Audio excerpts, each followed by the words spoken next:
Hello dear students. So now today we would move ahead in this chapter number 2 of class 10 science, that is acids, bases and salts. So where we are discussing the classification of acids. So today we will be discussing the classification of the acids on the basis of basicity. So what is this basicity? We would be reading this ahead in the lectures. Okay. So but right now we would classify the acids on the basis of basicity.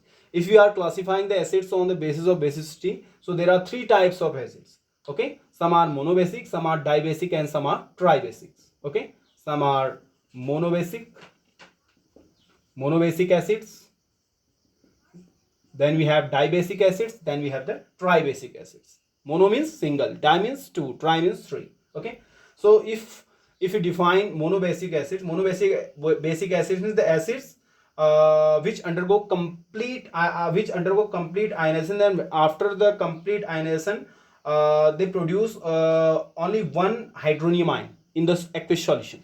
Okay, getting or not? The acids on complete ionization produce only one hydronium ion in the solution would be termed as the monobasic acids. Okay, the acids on complete ionization. So let me write it here.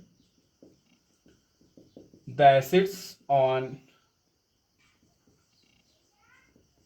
complete ionization produce an hydronium ion in aqueous solution.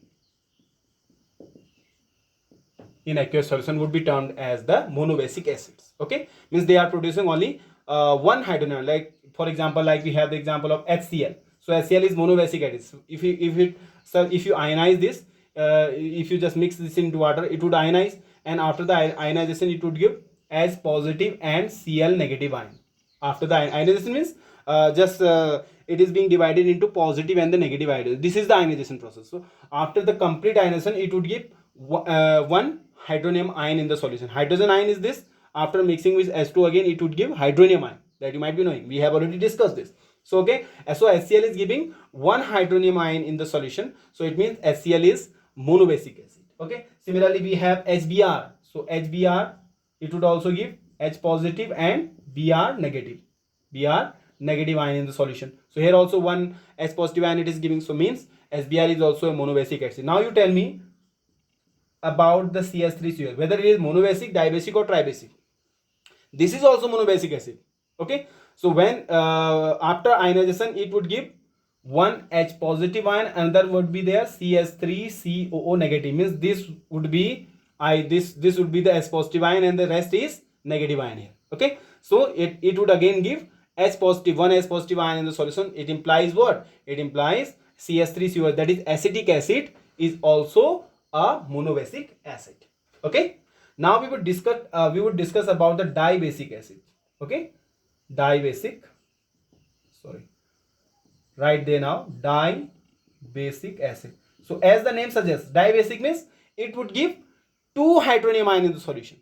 Okay, the acids which are giving two hydronium ion in the solution after the complete ionization would be termed as the dibasic acids. Okay, the acid on complete ionization,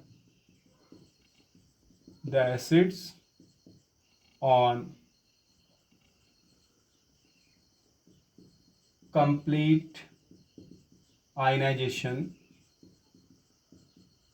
produce two hydronium ions in aqueous solution would be termed as the dibasic acid. So for example, we have the example of H2SO4. It would give two hydronium ion in the solution. Okay, similarly we have H2SO4 is what? Sulfuric acid. Okay, similarly we have carbonic, that is H2CO3, carbonic acid. It would again give two hydronium ion in the solution. So both of these acids are dibasic acids. Okay, then the next one would be the tribasic acids. Tribasic acids. What are the tribasic acids? Tribasic acid means the acids which would give three hydronium ion in the solution. Okay, the acids on complete ionization complete ionization produce 3 hydronium ion in aqueous solution would be termed as the tribasic acids. So you have the example here also, like the tribasic acid would be like H3PO4, that is phosphoric acid. Then you have phosphorus acid, H3PO3. Okay, for example, like H3PO4, this is phosphoric acid. Similarly, you have phosphorus acid also, H3PO3, this is phosphorus acid. One is phosphoric acid, another one is the phosphoric acid. So both of these acids are tribasic acid, because after the complete ionization they are to give 3 hydronium ions in the aqueous solution. So this is how we would classify the acids on the basis of their basicity. Are you getting this? Yes, just note it down, then we will be moving towards the another classification of the acids. Okay, just write it down. Now here we have another classification of acids. So here we would classify the acids on the basis of their strength. So on the basis of strength, the acids could be classified into 2 ways. Some are strong acids and some are weak acids. Okay, so let me write it here. Number 1 is strong acids. Strong acids. So what are strong acids? Acids that undergo complete ionization. Okay, that undergo complete ionization, means let's say suppose we have HCl. So while you are ionizing this HCl, it would be completely be ionized into H positive ion and Cl negative ion. Complete ionization would take place here in case of HCl. I mean, nothing would left. Okay, so where there is complete ionization, we would call such acids as the strong acids. Are you getting this? Yes. So what are the strong acids? The acids which undergo complete ionization in solution. The acids which undergo complete ionization in aqueous solution would be termed as the strong acid. For example, we have HCl, we have SBr. So all these are strong acids. HI, okay, hydrochloric acid, okay, so hydrogen bromide, hydrogen iodide. So all these are what? These are all the strong acids. Are you getting this? Now one more thing, let me tell you. You can there is one more criteria for finding out whether an acid is a strong or the weak one. So strength of acid is directly proportional to concentration of H positive ion. This is, you have to understand, means where there would be the complete ionization, so concentration of H positive ion would be more. Yes or not? Yes. Okay, so where there is complete ionization, so concentration of H positive ions would be more. So hence such acids would be the strong acids. Okay, so you can say acids which after complete ionization have more concentration of H positive ions, such acids again would be called as the strong acids. Okay, for example, HCl, SBr, Si. So all these are the strong acids. Are you getting this? Next one is weak acids. So what are the weak acids then? Acids that undergo partial ionization. So complete ionization would not be there. Yes, partial ionization would be there then. Okay, so acids which undergo partial ionization in aqueous solution would be termed as the weak acid. For example, we have the benzoic acid here. Benzoic acid. We are writing it in the form of ring here. In this way we are writing the benzoic acid. Here I would write here COOS. So this is benzoic acid. Similarly, we have another weak acid, that is CS3COS. Can you name it? Yes, tell me its name. CS3COS. What is this?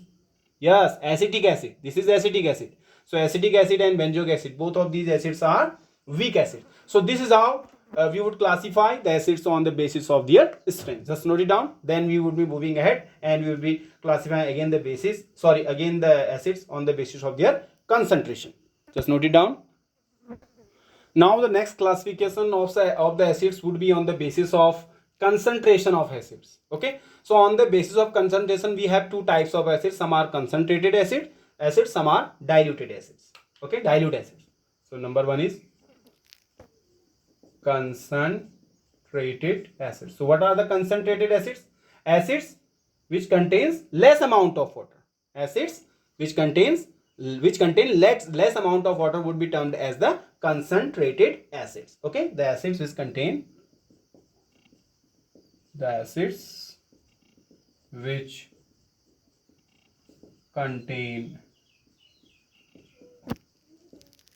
less amount of water is called concentrated acid. Okay, means here the amount of water would be amount of water would be lesser there in such acids. Okay, now at the same time we have dilute acids also. We can make the acids dilute. Okay, if the acid contain more amount of water, then the acid become dilute one then. Okay, the acids which contain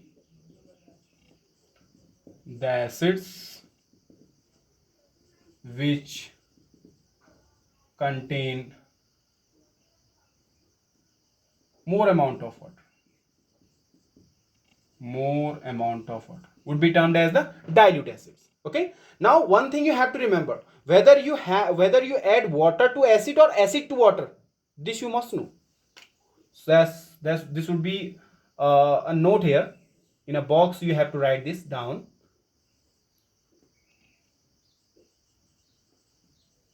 Whether to add acid to water or water to acid, means while you are diluting or making making an acid concentrator or making an acid dilute. Suppose you are making an acid dilute, so you would add there water. So should we add acid to water or water to acid? Let's say suppose this is water and this is the acid. So should we add, this is water and this is acid, so should we add water to acid or acid to water? Can you answer it? Now remember one thing, while you are adding acid and water together, you are mixing them together, so it becomes an exothermic process. Exothermic process is which would release the heat. More amount of heat would be released there then. Okay, so what would you do? Whether you would add acid to water or water to acid. So remember, if you are adding suppose let's say you are adding this water to acid. Let's say this is the acid and you are adding their water. Let's say in one test tube, this is the test tube, this is the test tube here. Okay, so here I have the acid, this is the acid. So and here I am adding their water, here I am adding their water. So if I am adding their water, it would be an exothermic process. Because I am adding their water, it would be an exothermic process. So all the acid would spill out. Or the acid would spill out. This test tube might burn also. Yes or not? Yes. So if you are adding water to acid, the acid which is there inside the test tube would spill out. Okay, and it could damage us. Are you getting this? Yes. So it is advised not to add water to the acid. We should not add water to acid. Rather, we would add what? We would add acid to water. Are you getting this? Let's say this is the water. In a test tube, you are taking some water. Let's say this is the water, and in this amount of water you are adding the acid. But in one go, you would not be adding the acid here. Rather, by drop, one drop after another, then after drop by drop, you would be adding the acid into the water there. If you are adding acid to water, this is the correct process to make the acid dilute. Okay, while we are making the acid dilute, just do not add their water. Rather, we have to add acid to the water, but not in one go. Rather, we would add this drop by drop. Okay, if you are adding, this is the acid, if you are adding this acid into this amount of water, drop by drop we are adding, then we are making this acid the dilute one. Okay, getting this? So we have to know the correct process also for making the dilute solution or dilute acid.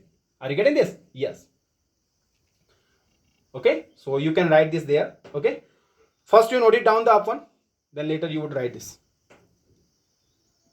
So this is the main topic which we are discussing, whether to add acid to water or water to acid. Okay, now suppose, let me tell you it once more. Let's say suppose this is the acid here, this is the test tube which contains acid. Okay, now if you are adding there water, because the if you are mixing acid and water, it becomes an exothermic process, and it's very highly exothermic process.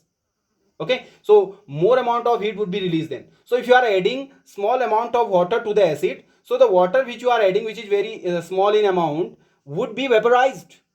This complete water would be vaporized. Okay, so the acid would spill out and it could damage us, it could harm us. Okay, so that is why it is advised not to add this water to the acid. Rather, what should we do? We should add acid to the water. Okay, in the test tube you would take the water there, the acid which you are to make dilute one, that one acid you are to add it drop by drop to the water. If you are adding it drop by drop to the water, then you are making this acid the dilute one. So this is the exact process. So exact process is what? You are to add acid to the water. Okay, not to add water to acid. Are you getting this? So this is what you have to write there. So this is all for today. Would be discuss some more about this chapter. Till then, stay tuned and keep watching. Thank you. Have a good day.